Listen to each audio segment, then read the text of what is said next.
என் பேர் அக்ஷயா. இப்போ சோசியல் மீடியால பரவிட்டு இருக்க வீடியோ எதுவுமே இப்ப எடுத்தது கிடையாது. 2025ல எடுத்தது, ஏப்ரல்ல. இந்த வீடியோ வந்து அவரு தப்பா எதுவும் யூஸ் பண்ணக்கூடாது, சோசியல் மீடியால எல்லாம் போடக்கூடாது அப்படின்னு சொல்லிட்டு ஸ்டேஷன்ல 2 டைம் கம்ப்ளைண்ட் ஆயிருக்கு. கம்ப்ளைண்ட் ஆகி இந்த வீடியோ யூஸ் பண்ணவே கூடாது, ஏன்னா இது ஒரு ஃபேக் வீடியோ. அவர் வேணும்னே வந்து கஞ்சா அடிச்சுட்டு வந்து நான் தங்கியிருக்க ஹாஸ்டல்ல வந்து வம்பிழுத்தாரு. அங்க ஸ்டாஃப் எல்லாருமே தான் தங்கியிருப்போம். என் கூட பக்கத்து ரூம்ல இன்னும் 2 பிள்ளைங்களா இருந்தாங்க. அவங்களெல்லாம் அவர் கவர் பண்ணி எடுக்கவே கிடையாது.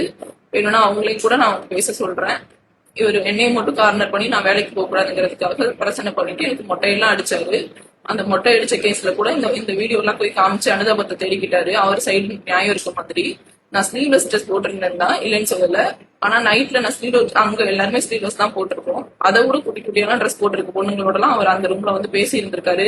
என்னை எப்போ ஊர்ல இருந்து வேலைக்கு கொண்டு போய் விடும்போதும் அந்த பொண்ணுங்கள்ட்ட பேசிட்டு ஜாலியா உட்காந்துட்டு சிரிச்சுட்டு 1 மணி நேரம் அங்கேயே ஸ்டே பண்ணிட்டு கூட அடுத்த நாள்லாம் கிளம்பி சென்னைக்கு வேலைக்கு போயிருக்காரு. சோ இந்த வீடியோவை அவர் தப்பா யூஸ் பண்ணிக்கிறாரு. அவர் வந்து ரொம்ப ஒரு மாதிரி இந்த திருட்டு விஷயத்துக்குலாம் இன்வால்வ் ஆகி கஞ்சா அடிக்கிறது அந்த மாதிரிலாம் பழக்கம் வச்சுட்டு ரொம்ப மனநல பாதிக்கிற சைக்கோ மாதிரி பண்ணுவார் அடிக்கடி. அவருக்கு அந்த சைக்கோ கேரக்டர் வந்துருச்சுன்னா அவரை யாராலுமே கண்ட்ரோல் பண்ண முடியாது. கண்ணா பின்னான்னு போட்டு அடிப்பாரு. ஸோ அதனாலதான் நான் 1 இயரா அவர்கிட்ட இருந்து நான் பிரிஞ்சிருக்கேன். இப்ப கூட வாழ வரேன் அப்படின்னு சொல்லிட்டு நான் சிகரெட் எல்லாம் சுட்டு வச்சிருவாரு. ஃபுல்லையும் போட்டு டார்ச்சர் பண்ணுவாரு. நான் வேலைக்குல இருந்தேன்னா ஃபுல்லையை பார்க்க வரணும் அப்படிங்கிறதுக்காகவே ஸ்கூல்லுக்கு ஏதாவது ஒண்ணு பண்ணி விட்டுட்டு